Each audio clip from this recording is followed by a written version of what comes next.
Hi there, Jeff here from the Wetsuit Centre, talking to you today about the Ripco Flashbomb hooded winter wetsuit for winter 2014 into 2015.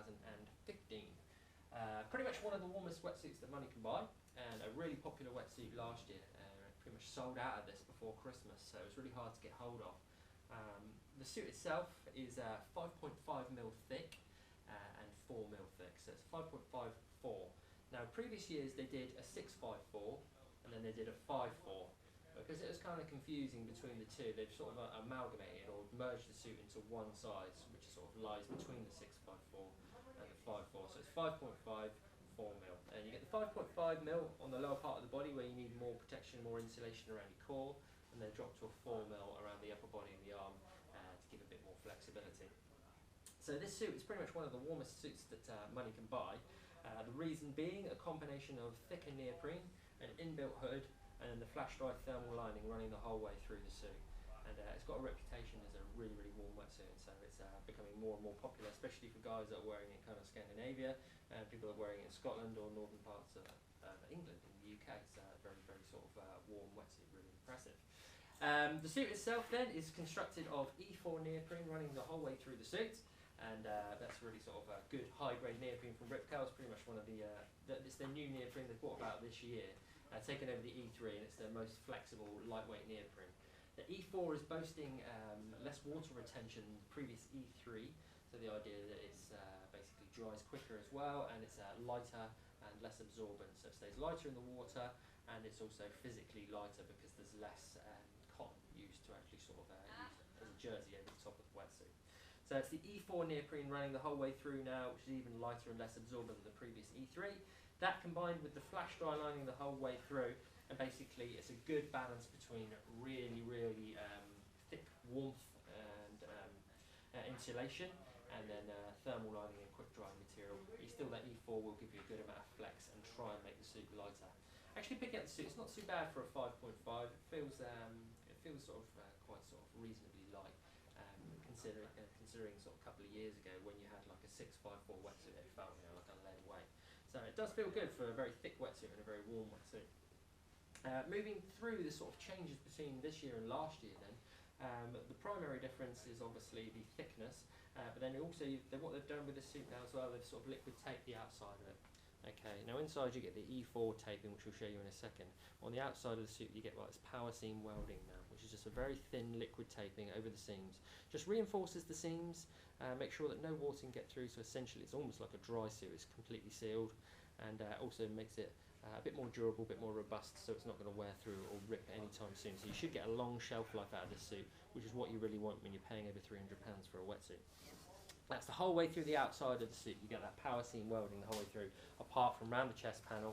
They don't put it around the chest panel because it doesn't take very well to the sort of like two types of neoprene, so they drop it there so that you don't have problems in terms of the welding cracking or falling apart. So over sort of like a few years of experience in making these suits, they've decided it's best just to drop it and stick to the traditional gluing with the taping on the inside, which again I'll show you in a second. In terms of the thickness, then you can have a good look at that.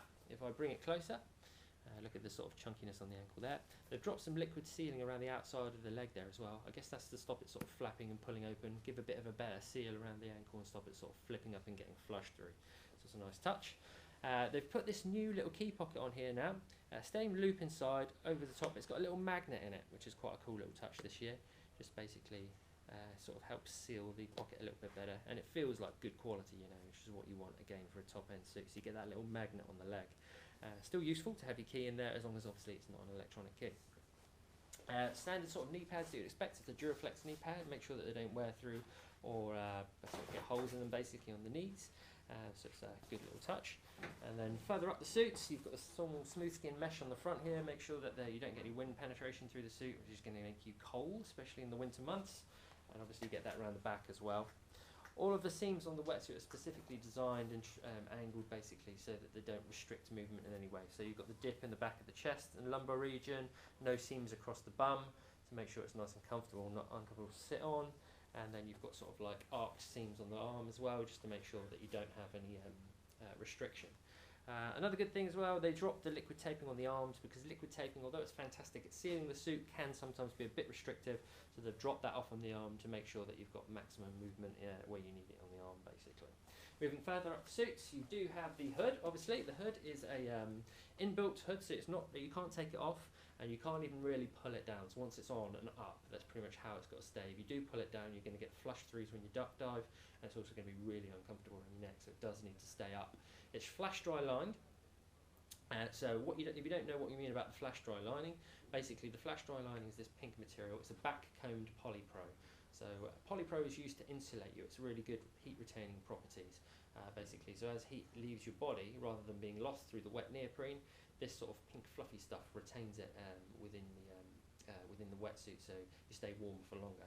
But having back combed it as well, then basically that increases the wicking properties, so it's non-absorbent. So what happens is all these sort of like fluffy material actually helps draw water out of the material, and then it dries quicker.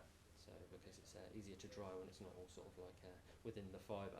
So it dries quick, and the boast of this suit, this flash dry material will dry in 15 minutes. So fantastic if you're sort of between surfs, you don't have to get back into a cold, wetsuit. So it's a really nice sort of benefit on top of the fact that it's very warm and insulating as well. Throughout the holes inside of the suit, you get the E4 taping as well, and that E4 taping is basically like a flat tape. It's really, really stretchy, goes over the seams, reinforces the seams, but also feels good against your skin and doesn't give any restriction.